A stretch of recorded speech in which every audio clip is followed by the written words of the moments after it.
The day I walked into that party, expecting to find joy in the celebration of my grandson's 8th birthday, I had no idea that it would mark the beginning of a betrayal so deep, it would tear apart everything I thought I knew about love, family, and trust. The wounds of losing my husband were still fresh, but nothing could prepare me for what was to come. Stay tuned and don't forget to subscribe and tell me where you're watching from.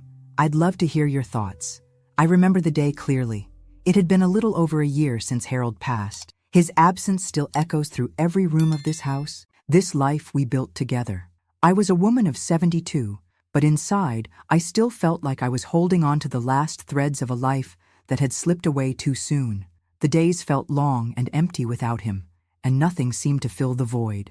I would wake up, wander through the house, and try to keep myself busy, but no amount of cleaning or gardening or baking could silence the ache in my chest. But despite the weight of grief that threatened to bury me, I tried.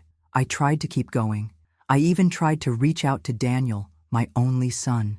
He had always been distant, but after Harold's death, I wanted to be there for him. I wanted us to hold on to each other. I didn't want to lose him too. So when Leo's 8th birthday rolled around, I thought it would be the perfect chance to show him that I still mattered. I wanted to be there for him. I wanted to be part of his life. "Are you sure you want to go, Mom?" Daniel's voice echoed in my head as I stood in the kitchen, holding the invitation. His words were like a slap in the face, but I hid the sting behind a forced smile. "Of course I want to go," I said, trying to sound upbeat. "It's Leo's birthday. I haven't seen him in weeks." Daniel was silent for a moment, and then he muttered something under his breath. "I just don't want your sadness to ruin the mood." Sadness. That was what he called it. It was more than that. It was grief, pain, and a loss so profound I could barely breathe some days. But I didn't argue. I simply nodded and tried to ignore the hurt. The party was a few days away, and the closer it came, the more I felt my stomach twist with anticipation. I couldn't wait to see Leo's face light up when he saw me. But when the day arrived, I quickly realized that the excitement I had felt was all in my head.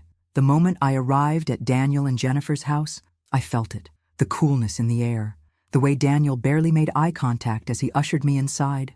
Jennifer was polite but distant, her forced smile never quite reaching her eyes. I tried to make small talk, but it felt like I was invisible. When I saw Leo, I couldn't help but smile. He was growing up so fast. My heart swelled with love for him, and I couldn't wait to hold him close. But as I walked toward him to give him a hug, Daniel interrupted me. "Mom, not now," he said sharply. "The photographer's waiting for us." I froze. My son had always been a bit distant, but this was different. He had never treated me like this before. He was dismissing me, ignoring me. The hurt was almost too much to bear. I watched as Daniel and Jennifer posed for pictures with their friends and neighbors, laughing, smiling, and acting like the perfect little family. And there I was, standing alone in the corner of the room, my heart breaking with every passing second. As the party continued, I felt more and more invisible. Every time I tried to engage, Daniel shut me down. I could see how Jennifer's eyes would flicker toward him whenever I spoke, as though she was controlling him, manipulating him. It made my blood boil, but I couldn't figure out how to confront it. When the party finally wound down, I was exhausted, emotionally drained. The next day, Daniel came to visit me. I knew he was going to ask me for money. It was his pattern, and I had always given him what he needed. But something inside me was different now. Something had shifted. I couldn't keep enabling him, especially not when he treated me like this. As I sat there, silently watching him play with Leo, I felt a strange sense of resolve building inside me. I wasn't going to be his ATM anymore. I wasn't going to let him use me and then discard me like I was nothing. He came to me with the familiar look in his eyes, the one that told me he needed something. "Mom," he started, "I need some money to cover rent and some bills." I looked at him, my heart aching. This was the moment. I couldn't go on like this. "No, Daniel," I said, my voice firm. "I'm not going to give you money anymore. I'm not going to keep enabling you." His face hardened, his jaw clenched. "What are you talking about? You've always given me money." "I know, but not anymore," I said. "I'm not going to keep doing this. You need to figure things out on your own." His eyes widened, and then his anger flared. "You're doing this on purpose. You're trying to punish me, aren't you? You've always wanted to control me, and now you're using your money to do it. You're just like Dad." The words stung, more than I care to admit, but something inside me snapped. "I'm not trying to punish you, Daniel. I'm trying to teach you something. You need to grow up and take responsibility for your own life. I can't keep doing everything for you." He stormed out of the house, slamming the door behind him. I stood there, my heart racing, but a strange sense of relief washed over me. For the first time in a long time, I had stood up for myself. But I also knew that this was just the beginning. I had no idea what was coming, but I had a feeling it was going to change everything. I didn't know how right I was. I stood there, staring at the door Daniel had slammed behind him, the sound of it still echoing in my ears. For a moment, I felt relief, but it was quickly replaced by an ache in my chest. My son, my only child, had never been this cold, this dismissive, and the words he had thrown at me, comparing me to Harold, accusing me of manipulation, stung more than I cared to admit. He was angry. No, more than that. He was frustrated, and he was hurting. But I couldn't let him keep using me as a crutch, not anymore. I needed some space. I needed to clear my head. I put on my jacket and stepped outside, walking aimlessly through the neighborhood. The cold air bit at my skin, but it felt good to breathe, to be alone with my thoughts. For the first time in months, I wasn't thinking about Harold's death or my son's demands. Instead, I found myself trying to make sense of what had just happened. Daniel's anger, Jennifer's calculated indifference, what was going on in their lives? What was I missing? My feet carried me farther than I intended. I found myself walking through the park where the leaves had already begun to change. I loved the fall, the way the colors of the trees seemed to mirror the shifting seasons of my life. But today, the beauty of it all felt distant. I was too distracted by my thoughts, too consumed by the mess of my family. It was when I reached the corner of Oak and Main that I saw them. Jennifer, my daughter-in-law. She was sitting in a cafe with a man I didn't recognize. They were laughing, her hand resting on his arm, as if she had forgotten the world around them. For a moment, I simply stood there, hidden behind the thick glass of the cafe window, watching them. I couldn't help but feel a knot tighten in my stomach. What was this? I had always known Jennifer wasn't the warmest person, but this felt different. This felt wrong. I tried to shake off the unease that crept up on me, but my curiosity got the better of me. Without thinking, I turned away and walked up the street, my heart pounding in my chest. I knew what I was doing wasn't exactly right, but something about the way they were acting made me feel like I needed to know more. I was getting too close to something I wasn't ready to confront, but I couldn't stop myself. My legs carried me further, and before I knew it, I had made my way behind the cafe. I didn't want to be seen. I didn't want to cause a scene. So I kept my distance, hiding in the shadows of the alleyway. Through the small opening between two buildings, I watched as Jennifer and the man stood up, gathered their things, and walked out of the cafe. They seemed completely at ease with each other. No guilt, no hesitation. As they made their way down the street, I couldn't help but follow them, my steps slow, my heart heavy with the weight of what I was about to discover. I wasn't sure what I was hoping to find, but a deep, unsettling feeling told me that whatever it was, it wouldn't be good. They turned the corner and entered a hotel, their laughter still floating in the air as they walked inside. I stayed where I was, my feet rooted to the ground, my mind racing. I couldn't move, couldn't breathe. It was like the world had stopped spinning, leaving me frozen in time. Then, as if to confirm my worst fears, I saw it. Jennifer kissed him. She kissed him right there, on the street, before they went inside the hotel. The reality of it hit me like a ton of bricks. My daughter-in-law was cheating on Daniel, and this man, whoever he was the one she was giving herself to. I couldn't believe it. I felt like I was going to collapse right there on the sidewalk. All I could think about was Daniel, my son. How was he going to react to this? How could I tell him? How could I possibly break his heart like this? I knew that I had to tell him. I had to. There was no other choice. This was something he needed to know. But the thought of telling him, of seeing his face when he learned the truth, made me feel sick to my stomach. I tried to push the fear away as I walked back to my car. The drive home was a blur, my mind a whirlwind of thoughts. What was I going to say? How was I going to do this? How? I could feel the weight of the secret pressing down on me. I knew it would destroy whatever little was left of my relationship with Daniel, but I couldn't ignore it. Not now. When I finally got home, I sat down in the living room, staring at the empty space Harold had left behind. The quiet was suffocating, and all I could hear was the echo of Jennifer's laughter, the sound of her lips meeting that man's, the sound of my world shattering. I had to tell Daniel, but how could I do it? How could I face him and tell him the truth? I tried to calm my nerves, but the thought of confronting him made my hands shake.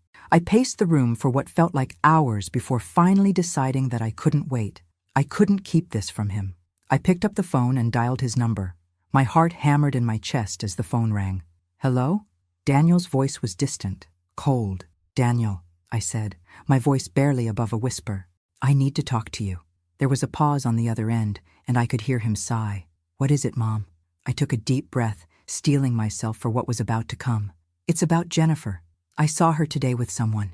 A man. They were kissing, Daniel. She's cheating on you. There was a long silence.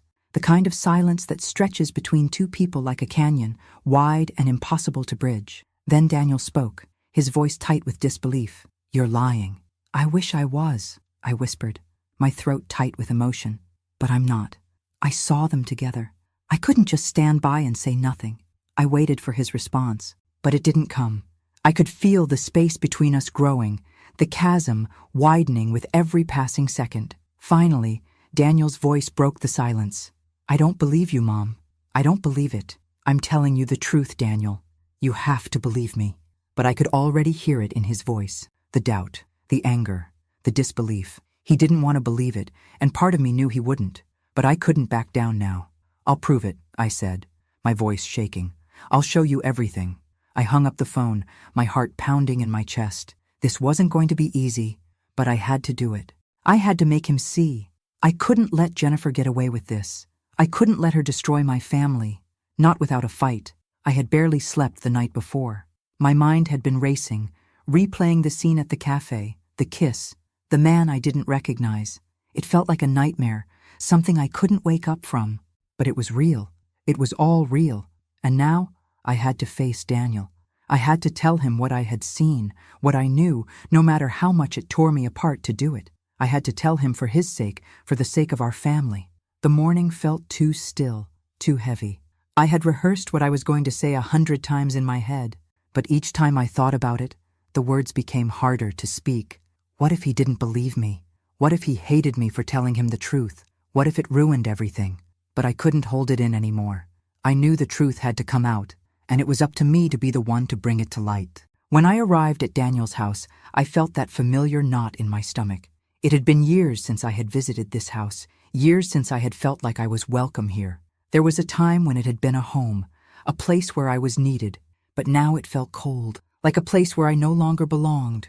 I rang the doorbell, my hands trembling, and waited. After a few moments, the door opened, and Daniel stood there, looking at me with that same guarded expression. I couldn't tell if he was angry or just indifferent, but I had to do this. Mom, he said, his voice flat. What's this about? I took a deep breath and stepped inside, knowing I couldn't back out now. Daniel, I need to talk to you about Jennifer. He frowned, clearly irritated. What about her? I don't have time for this. I saw her today, I said, my voice trembling despite my best efforts to sound calm. She's cheating on you. I saw her with another man. They went into a hotel together. I watched them.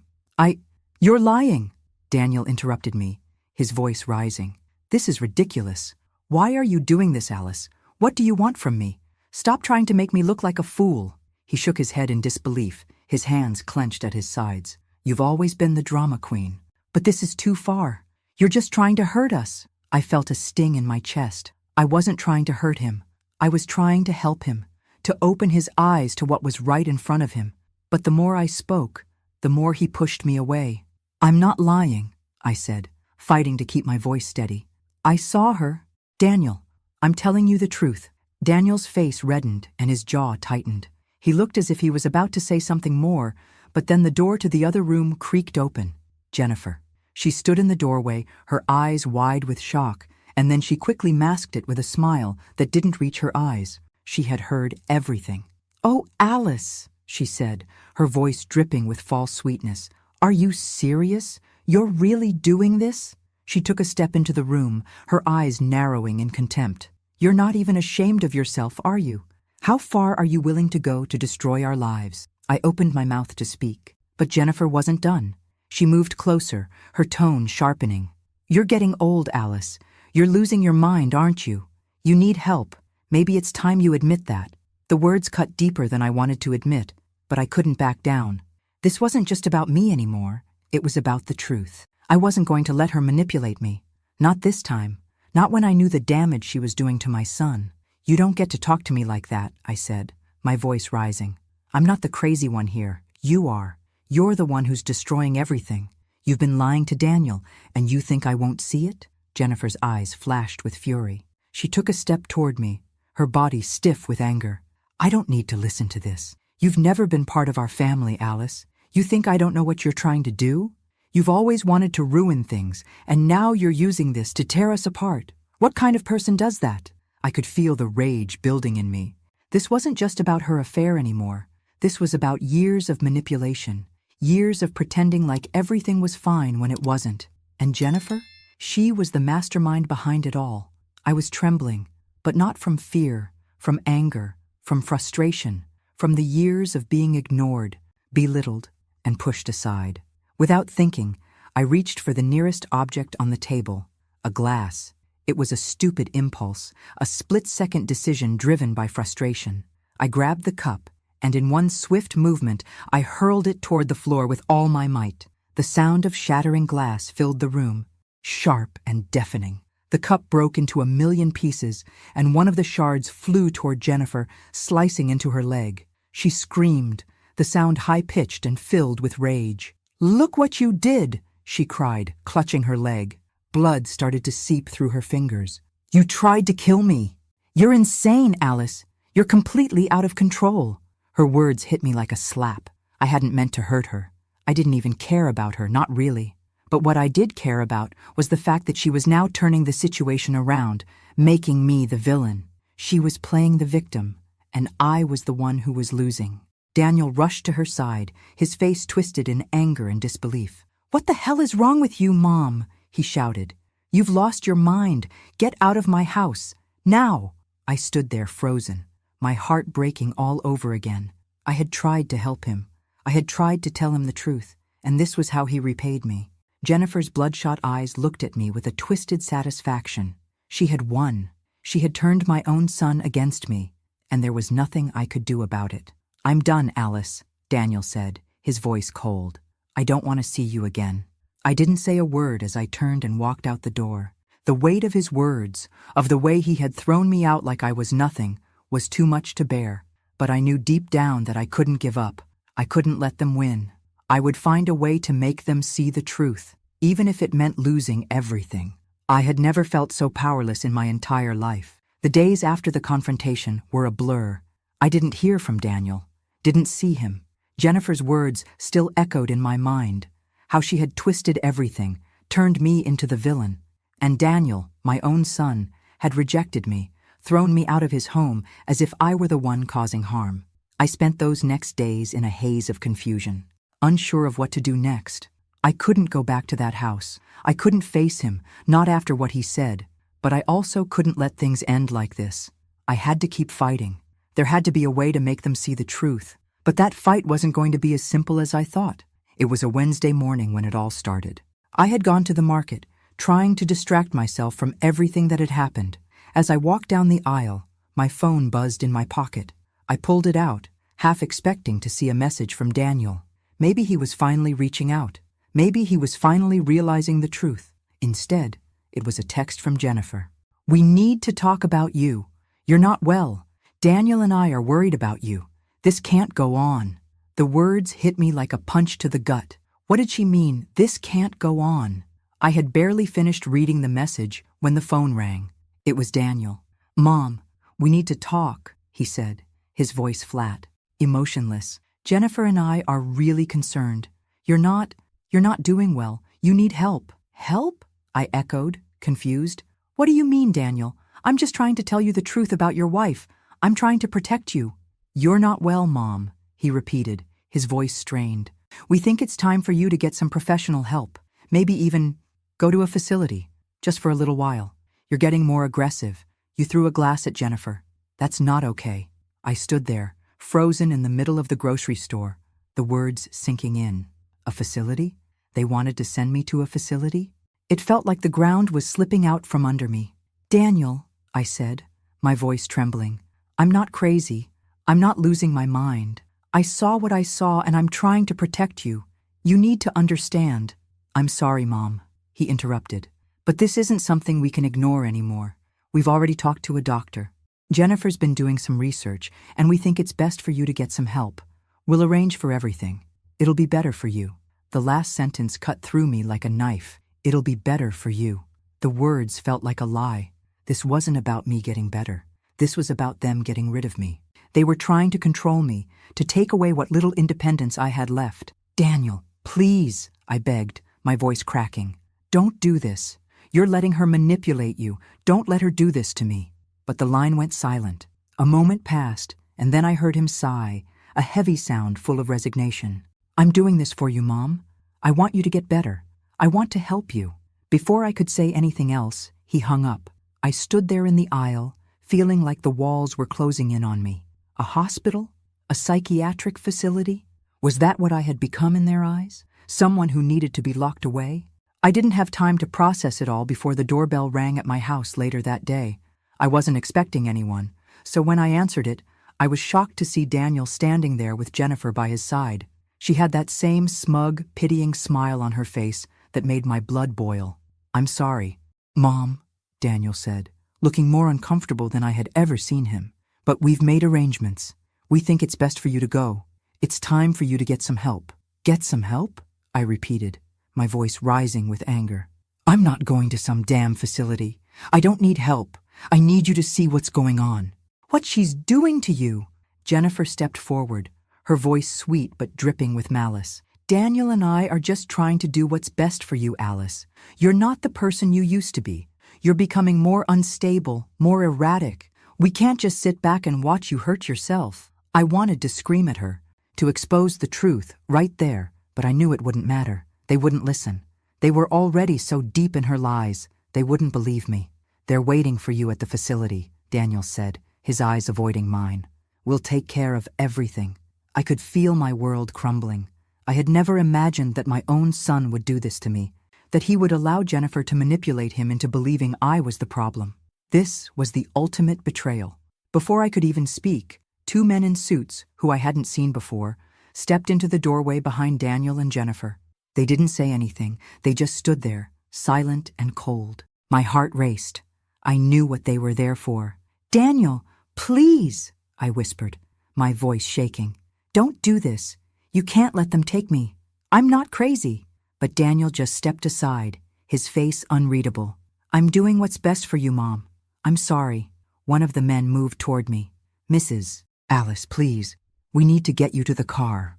I wanted to fight. I wanted to scream, to fight back against this madness. But I was too weak, too broken. They were taking me, and there was nothing I could do about it. As I was led to the car, Jennifer's voice echoed behind me. It'll be better for you, Alice. You'll see. The ride to the facility felt like a slow, suffocating nightmare. I was trapped. I had no control, no voice. The tears I had held back for days finally spilled over as I sat in the back seat, staring out the window at the world I was being taken away from. I had never felt so alone in my life. They were treating me like I was incapable, like I didn't have a say in my own life. But they were wrong. I wasn't crazy, I wasn't weak, and I wasn't going to give up. I would find a way out. I had to. The walls of the facility were stark, cold, and impersonal. The sterile smell of disinfectant hung in the air, mixing with the quiet hum of machines in the background. It was nothing like the life I had known before. This was not my home. This was a place where people went when they had nowhere else to go, when they were deemed incapable of taking care of themselves. And that's what they thought of me now. I sat in the small, uncomfortable chair in my room, my hands resting on my lap, feeling the weight of it all. How had I gotten here?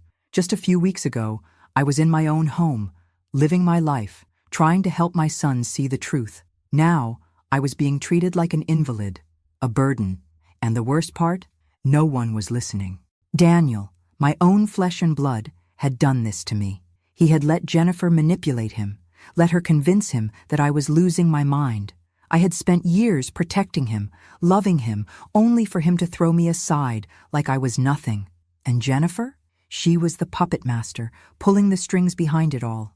It was humiliating, the way they treated me, the way they spoke to me, as if I were fragile, as if I couldn't understand what was happening. I had never felt so small in my entire life. The first visit they made to see me was an ordeal I would never forget. Daniel showed up, looking uncomfortable and guilty, like he didn't really know how to deal with the situation. I could tell he was struggling with the decision he had made. There was a flicker of something in his eyes, something that resembled regret, but it was fleeting.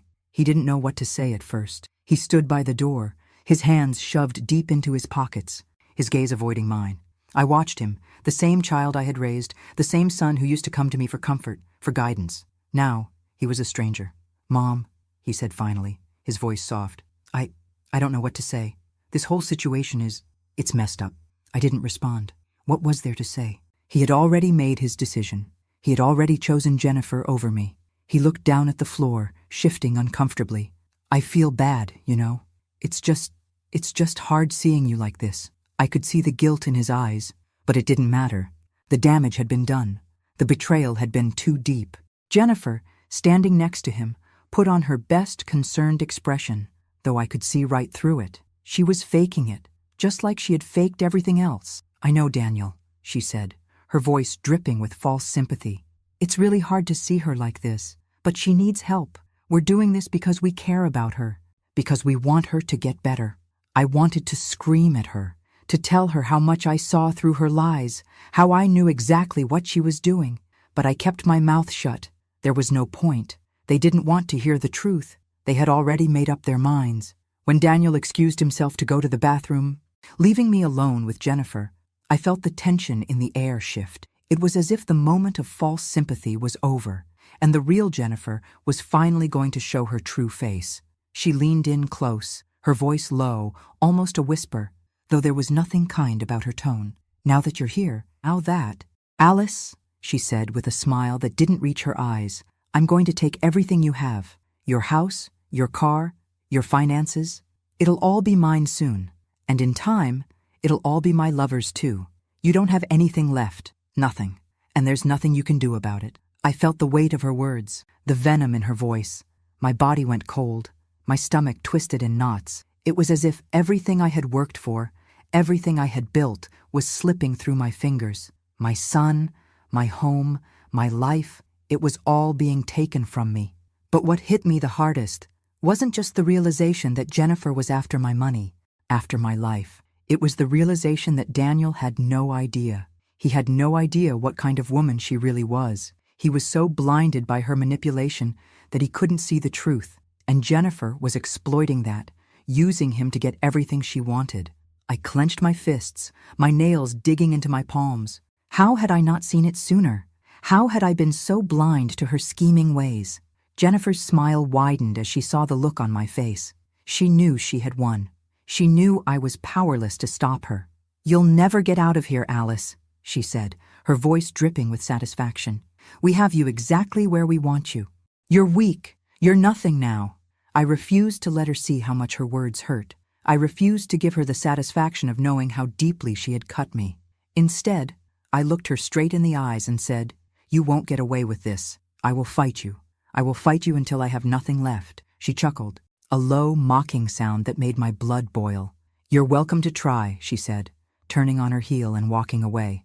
As I sat there, the weight of her words pressing down on me, I knew that I couldn't give up. I couldn't let Jennifer win. I couldn't let her destroy everything Harold and I had worked for. I had to find a way out. I had to find a way to expose her, to show Daniel the truth. But more than that, I had to find a way to regain control of my life, because if I didn't, everything I had ever known, everything I had ever loved, would slip away from me forever. And I wasn't ready to let that happen. Not yet.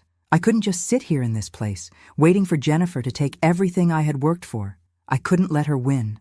I had to do something. And the more I thought about it, the more I realized what I needed was something concrete, something real, evidence. I had to have something to prove to Daniel that Jennifer was not the sweet, innocent woman she pretended to be. I wasn't going to let my son stay in the dark. He needed to know the truth. I knew he wouldn't listen to me directly, not after everything that had happened, but I had to find a way to make him see the monster she really was. The only problem was that I was stuck here, that I was in this God-forsaken facility, trapped. They were controlling my every move, my every breath. I couldn't just walk out and confront them. If I tried, they would call Daniel, and I would lose any chance of gaining his trust again. But I could still do something. I could use the resources around me. I was allowed to use the computer in the common area of the facility. It wasn't much, but it was enough. Late one night, when the other residents were asleep, I made my way into the room. My hands were shaking as I sat down, but I had to do this. I had to act quickly, before Jennifer and Daniel could do any more damage. I opened the browser and searched for a private investigator. I had no idea how to go about it, but I knew I couldn't waste time. I found a few listings, but one caught my eye. A local detective agency with solid reviews. I took a deep breath, my heart pounding in my chest, and clicked the number to call. A man answered on the second ring. "Hello? This is Donovan Investigations. How can I help you?" I swallowed hard, my throat dry. "I need help," I said, my voice barely above a whisper. "There's something going on, something I need to expose, but I can't do it myself." I explained everything to him. How Jennifer had manipulated Daniel, how she had taken control of my life, and how I was now trapped in this facility. I told him about the affair, about the way she was scheming to take everything I had, and then I gave him my final piece of the puzzle. I told him about Leo, my grandson, and how I suspected that Jennifer's lover might be his father, not Daniel. Donovan was quiet for a moment, listening to every word, and then he spoke, his tone measured but serious. "We can get you the evidence you need, but you're going to need more than just the affair. You need proof that she's manipulating everything for your money. That's the key to legally fighting her." I thought for a moment, the pieces of the puzzle slowly falling into place. I couldn't just expose the affair and expect Daniel to believe me. I needed proof of the bigger scheme, the financial manipulation, the control over Daniel, the lies she'd been feeding him. "I have an idea," I said suddenly. "I need you to get me something. A recorder. I'm stuck in the facility, but I have an opportunity to catch her. I just need a way to record her saying what she's been doing, what she plans to do." Donovan agreed to the plan. He would send me a recorder, and I would find a way to get Jennifer to slip up. But the hardest part was yet to come. I knew that if I tried to escape, they would immediately call Daniel. And if he came, Jennifer would be right behind him. I needed them to come to me, to confront me, but I needed to have the upper hand. The only way to get what I needed was to force Jennifer into a situation where she would reveal herself, where she would expose her manipulations. The plan started to take shape. The sound of my footsteps echoed in the hallway as I paced back and forth, my mind swirling with the details of my plan. Everything had to go perfectly. One wrong move, and I could lose everything. But I had no choice anymore. Jennifer thought she had won, but I was going to turn the tables on her. I was going to expose her once and for all. The plan was simple. I had to make a scene. I had to make them think I was desperate enough to try to escape this hellhole. If I could get their attention, make them think I was losing control, it would force them to act, and that would get Daniel here. Jennifer, too. They would come, and that was when I would have my chance to record her, her true self, her lies, her manipulations. So I made my move. I slammed the door to my room, throwing some of my belongings onto the floor as loudly as I could. Then I yelled, I screamed, calling for help, calling out to anyone who would listen. I shouted about how I was being locked up, about how I couldn't take it anymore, how I needed to leave. It was all an act, of course, but it had to be convincing. I could hear the footsteps of the staff rushing down the hallway, their voices rising in alarm. But I didn't stop.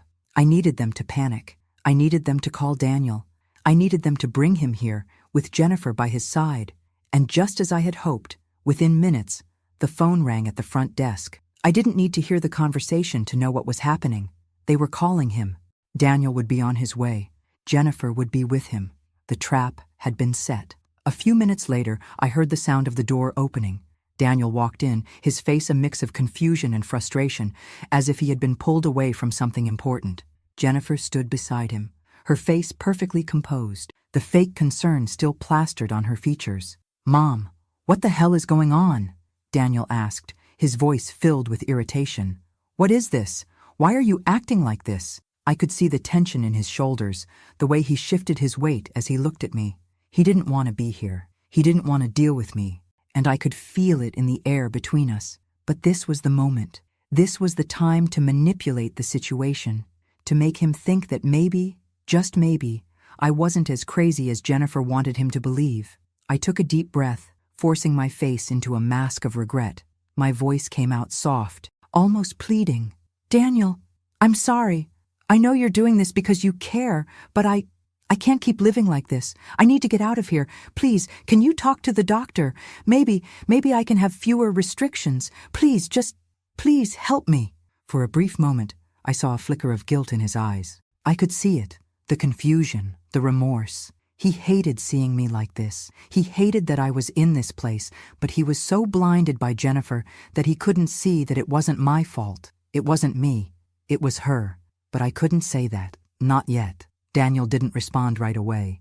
Instead, he glanced at Jennifer, his eyes searching hers, as if looking for permission to do something. That look alone told me everything I needed to know. Jennifer had him under her thumb. She was the one pulling the strings, and I was nothing but a pawn in their twisted game. After what felt like an eternity, Daniel sighed. "I'll go talk to the doctor," he muttered, his voice tinged with frustration. "I'll see what I can do." With that, he left the room, leaving me alone with Jennifer. Now, this was it. This was my chance. I waited for a few moments, listening carefully for the sound of Daniel's footsteps fading down the hallway. Once I was sure he was gone, I turned to Jennifer. She stood there, arms crossed, a smug smile curling on her lips, as if she had already won. I knew what I had to do. I let out a soft, almost tired sigh, keeping my voice casual as I spoke. "So, you've been busy, huh? I'm sure you've already spent all my money, haven't you? I know you've been planning this for a while. You probably sold the house and the car already. That's what you do, isn't it? Take everything that's mine and make it yours." Jennifer's smile faltered for just a moment, but she quickly recovered, her expression dripping with fake sympathy. "Alice, you don't understand. We're doing this for you. You need help. You need to get better. You can't keep living like this. You've lost everything." But I wasn't listening to her words anymore. I knew exactly what I was doing. I had baited her, and now I had her where I wanted her. Jennifer laughed, a high-pitched, condescending laugh that made my blood boil. She stepped closer to me, as if she were about to offer some comforting words, but all I heard were the lies she had been feeding me for months. "You have no idea how much easier things are now, that we don't have to worry about you," she said, her tone dripping with malice. "The house is gone, the car is gone, everything you had, it's all mine now. We're living just fine, Alice, living off of your money. You've served your purpose. You're a burden now, a useless old woman." Her words hit me like a slap in the face. I had always known Jennifer was ruthless, but hearing her say it so coldly, so plainly, it made me sick. But I didn't let her see how much it hurt. I couldn't afford to show weakness. What she didn't know, what she had no idea about, was that every word she said was being recorded.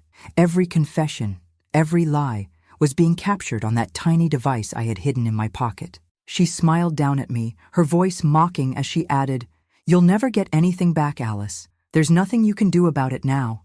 You're trapped." I took a deep breath, keeping my expression neutral.